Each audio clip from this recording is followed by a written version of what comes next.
జిల్లాలో మరోసారి బీసీ రాగం తెరపైకొచ్చిందా? అమాత్య పదవి కోసం ఆయన బీసీ ఈక్వేషన్స్ ని బలంగా లేవనెత్తుతున్నారా? ఆ మేరకు హైకమాండ్ కి కూడా ప్రతిపాదన పంపారా? బీసీ గళాన్ని అధిష్టానం పరిగణలోకి తీసుకుంటుందా?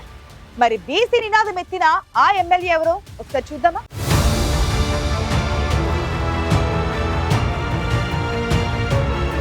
తెలంగాణలో మరో 3 మంత్రి పదవులు ఖాళీగా ఉన్నాయి. స్థానిక సంస్థల ఎన్నికల తర్వాత ఆ 3 పదవులు భర్తీ చేయాలనే ఆలోచనలో ఉంది కాంగ్రెస్ అధిష్టానం. దాంతో ఆ 3 పదవులకు ఆశావహుల లిస్టు మాత్రం బోలెడుంది. ఎమ్మెల్యేకు తోడు వివిధ కోటాల్లో ఎన్నికైన ఎమ్మెల్సీలు కూడా ఒక్క ఛాన్స్ ప్లీజ్ అంటూ అధిష్టానం దగ్గర అభ్యర్థనలు పెడుతున్నారు. సామాజిక ఆర్థిక ఈక్వేషన్స్ ను తమకు కలిసి రాకపోతాయా అన్న ఆశతో ఉన్నారట నేతలు. ఇక ఉమ్మడి నల్గొండ జిల్లా నుంచి 2 సార్లు కేబినెట్ విస్తరణలో ఛాన్స్ దక్కని కోమటిరెడ్డి రాజగోపాల్ రెడ్డి తన ప్రయత్నాలు కొనసాగిస్తున్నారు. చివరి కేబినెట్ విస్తరణలో ఖచ్చితంగా ఛాన్స్ వస్తుందనే నమ్మకంతో ఉన్నారాయన. కానీ ఉమ్మడి నల్గొండ జిల్లా నుంచి ఇప్పటికే రెడ్డి సామాజిక వర్గానికి చెందిన 2 నేతలు కొనసాగుతున్నారు కేబినెట్లో. కాబట్టి రాజగోపాల్ రెడ్డికి అవకాశం లేదంటున్నారు కొందరు సీనియర్లు.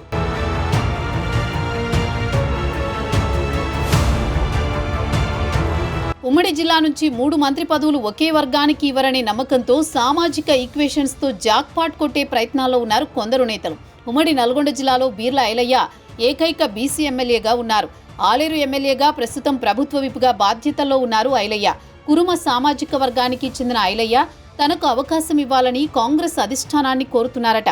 తెలంగాణలో అత్యధిక ఓటు బ్యాంకు ఉన్న తమ సామాజిక వర్గానికి ప్రాధాన్యం ఇవ్వాలనే ప్రతిపాదన పెట్టారట. ఈ మధ్య ఓ మీడియా సమావేశంలో కూడా తనకు మంత్రి పదవి ఇవ్వాలని హైకమాండ్ కి తన వాయిస్ వెళ్లేలా చేశారట బీర్ల ఐలయ్య.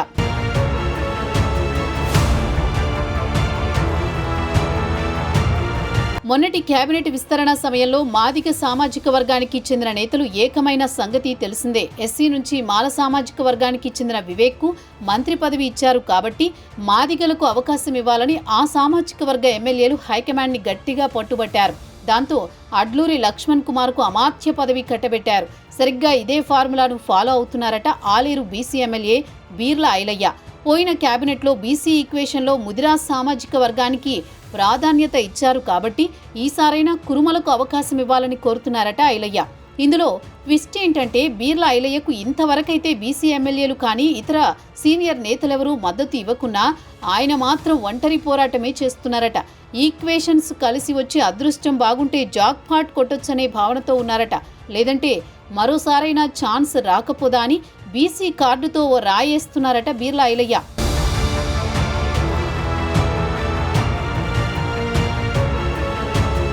మొత్తానికి సామాజిక ఈక్వేషన్లతో బలమైన ప్రయత్నాలే చేస్తున్నారు ఆశావహులు. మరి వారి ఆశలు ఫలిస్తాయో లేదో తేలాలంటే స్థానిక సంస్థల ఎన్నికలు ముగిసేదాకా వెయిట్ చేయాల్సిందే.